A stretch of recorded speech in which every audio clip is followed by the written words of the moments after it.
Ésaïe, chapitre 3. Le Seigneur, l'Éternel des armées, va ôter de Jérusalem et de Juda tout appui et toute ressource de pain et toute ressource d'eau. Le héros et l'homme de guerre, le juge et le prophète, le devin et l'ancien, le chef de 50 et le magistrat, le conseiller, l'artisan distingué et l'habile enchanteur. Je leur donnerai des jeunes gens pour chefs et des enfants domineront sur eux. Il y aura réciprocité d'oppression parmi le peuple. L'un opprimera l'autre, chacun son prochain. Le jeune homme attaquera le vieillard et l'homme de rien celui qui est honoré.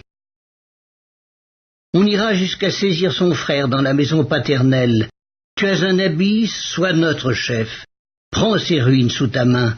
Ce jour-là même, il répondra: je ne saurais être un médecin, et dans ma maison il n'y a ni pain ni vêtements. Ne m'établissez pas chef de peuple. Jérusalem chancelle et Juda s'écroule, parce que leurs paroles et leurs œuvres sont contre l'Éternel, bravant les regards de sa majesté. L'aspect de leur visage témoigne contre eux, et comme Sodome, ils publient leurs crimes, sans dissimuler. Malheur à leur âme, car ils se préparent des maux. Dites que le juste prospérera, car il jouira du fruit de ses œuvres.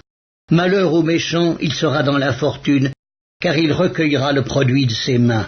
Mon peuple a pour oppresseur des enfants, et des femmes dominent sur lui. Mon peuple, ceux qui te conduisent t'égarent, et ils corrompent la voie dans laquelle tu marches. L'Éternel se présente pour plaider, il est debout pour juger les peuples. L'Éternel entre en jugement avec les anciens de son peuple et avec ses chefs. Vous avez brouté la vigne, la dépouille du pauvre est dans vos maisons. De quel droit foulez-vous mon peuple et écrasez-vous la face des pauvres? Dit le Seigneur, l'Éternel des armées.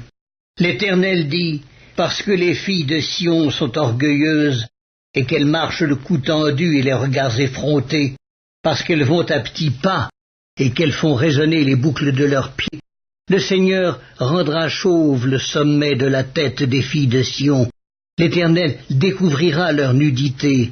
En ce jour-là, le Seigneur ôtera les boucles qui servent d'ornement à leurs pieds, et les filets et les croissants, les pendants d'oreilles et les bracelets et les voiles, les diadèmes, les chaînettes des pieds et les ceintures, les boîtes de senteurs et les amulettes, les bagues et les anneaux du nez, les vêtements précieux et les larges tuniques, les manteaux et les gibecières, les miroirs et les chemises fines, les turbans et les surtouts légers. Au lieu de parfum, il y aura de l'infection, au lieu de ceinture une corde, au lieu de cheveux bouclés une tête chauve, au lieu de larges manteaux, un sac étroit, une marque flétrissante au lieu de beauté. Tes hommes tomberont sous le glaive et tes héros dans le combat. Les portes de Sion gémiront et seront dans le deuil. Dépouillée, elle s'assiera par terre.